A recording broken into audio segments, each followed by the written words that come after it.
Alright, continuing on. Sounded weird to me. Santa Claus, the Santa Claus 2. And the story this time is 7 years.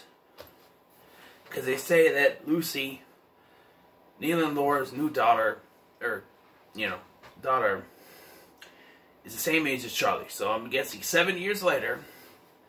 Now, why this took 7 years, I don't know. But anyway, 94, 2002, yeah. So, now, Santa, or Scott Calvin, has found out that there is a Mrs. Claus on the Santa Claus contract on the car. It says he needs to find a wife by Christmas Eve of this year. Now they explain why it wasn't, mentioned until now, because Curtis, the second in command to the head elf, played by Spencer Breslin, the head elf, of course, being Bernard, who is once again played by David Krumholtz in his final appearance in the trilogy. Sad to say, I liked him. They find out that Scott has to get a wife. So he's starting to lose all his powers. And if he doesn't get a wife by Christmas Eve, then he's going to lose all his powers and won't be Santa anymore. So then just put the suit on someone else. I refer you to my previous review when I said put it on Neil. I think it would be great. He could be Santa Claus and then do psychology on all the elves. It'd be fun. I'm just saying. But, yes. Also, compiled with this, Scott finds out that Charlie is on the naughty list, so he has to go back and deal with that as well. So, how's that? This gets into your more typical Disney whimsical formula. It's rated G. And while Scott Calvin, or Santa Claus, he has to find a wife. But of course, it can't just be any woman. There's a section where Molly Shannon is in love with Christmas, so she can be perfect, but she's wackadoo because it's Molly Shannon. But, it's Charlie's school principal. I don't remember her name. She's played by Elizabeth Bank? No. The blonde doctor from Lost. It's her. I can't remember her name. It's on the back of this, stupid. Mitchell. Elizabeth Mitchell from Lost and V. So, yeah, I just saw her picture and it popped in my head. And she's a principal who doesn't like Christmas and is sort of, very, very strict. You got Charlie acting up. We find out, I think, if I heard it correctly, he's acting out because his dad's not there. And he can't... Here's the thing. So, supposedly, he can't tell anyone that his dad is Santa Claus. Bull fucking shit. They also make a big deal with Lucy, that's Neil and Laura's daughter now, that she has to keep it a secret. She can't tell anyone. So why in the ever-loving fuck did they not tell Charlie that right away? I mean, listen, come on. Come on. I mean, now, in the sequel, they say, oh, you can't tell anybody. But they didn't tell Charlie that right away. He's blabbing it to everyone and their mamas. Yet, now, in the sequel,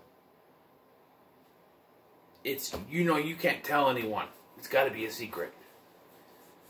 Huh. What's the double standard there? How does that work? It doesn't make any sense to me. The first one, and here's why, because they needed to have a problem They needed to have that conflict in the first film. But Charlie had to go around blabbing at everybody so that the whole custody thing would happen. That's the only reason. Now they don't need that, so now he has to keep it a secret. And the one thing I want to know, I know they may mention it in passing, but they don't make a big deal out of the fact that Scott is rapidly losing weight. And he has this little courtship with Charlie's principal, and yes, as weird as it is, she does marry him at the end. He gets his powers back. They do this thing with the Tooth Fairy where they need to get back to the North Pole. Oh, here we go. Here we go. So, okay, here's the unnecessary part. I forgot to mention this.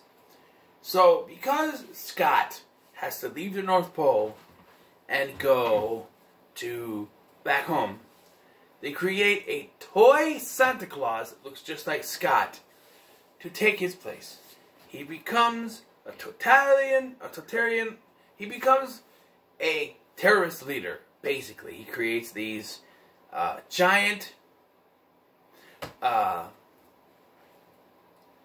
toy soldiers as his soldiers to take over the North Pole. You didn't need a villain. You don't need a villain in this film because you have Scott crunching to get the wife. Is he going to make it? That's all you needed. You had this, and now he's got to leave her so that he can go take care of business. But then she shows up anyway. Also, Blitzen eats too much candy, so they have Chet. They have a secondary. It's Comet. Comet eats too much candy, so they have Chet, who's voiced by Kath Soucie. Then that was funny. It was kind of funny. You know, there's such a thing as a straight line, Chet. I like that. And, like he comes out and he tells her, I'm Santa Claus. She doesn't believe him. Even Charlie goes there. Says he's Santa Claus, and she doesn't. You know, then he shows her the snow globe that he gave him. That comes back in. I forgot about that. And she sees it. She believes him. But bar none, my favorite scene in this film is when they tell Lucy the truth. There's only one problem with that scene. Where the hell are Laura and Neil? They're like gone from the end of this film. They're in the film for a certain part. They're in the third one more. But they're just gone from the end of the film. You think they would be there when Lucy found out. But no, it's just her, Scott, and Charlie. Because she asked him if he's Santa Claus earlier. He goes, why do you ask that? He goes, because you have a reindeer. Only Santa Claus that have a reindeer. And he goes, there can be other people that have reindeers. And she's like, name 5. He's like, well, they're all from Finland, and I can't pronounce their names. And at the end, she's like, Uncle Scott? What? She calls him Uncle Scott for some reason. Which is never explained. He's like, got any twos?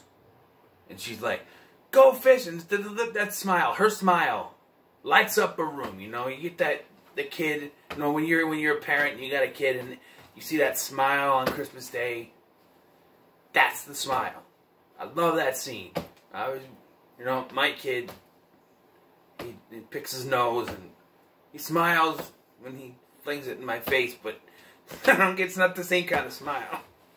But yeah. And then that's where Charlie tells her, hey, you can't tell anyone. And I'm like, that didn't stop you, did it? You were telling everyone. I said it earlier, but you were telling everyone in your class that your dad was Santa Claus. Jumping up and down in your bed. You caused all the problems in the first film. But now it's, shh, don't tell nobody, okay? But then again, Laura and Neil are just gone from the end of the film. And then there's a mid-credit scene where it looks like the Mrs. Claus, she's starting to get fat. But when you get to the third film, she's fat, but only because she's pregnant. She doesn't look like that. Maybe they decided not to go with the makeup thing to have her. Because, you know, when Scott became Santa Claus, she started to turn and stuff. But she doesn't seem to look like she does the end of this. I don't know. And then they showed the toy Santa Claus in front of a store. I don't know. But this is a fun film. I think I sort of enjoy it a little bit more than the first one. I'm going to give it a 9 out of 10. This is enjoyable. The first two of these Santa Claus films, I genuinely love. It's the third one, which we'll get to next, that makes me go, because it's just so okay, just so. So, with that in mind, what are your thoughts on the Santa Claus 2? Remember, comments below. Be sure to like, share, and subscribe. Thank you for watching. I've been Scotty. See you in the next one.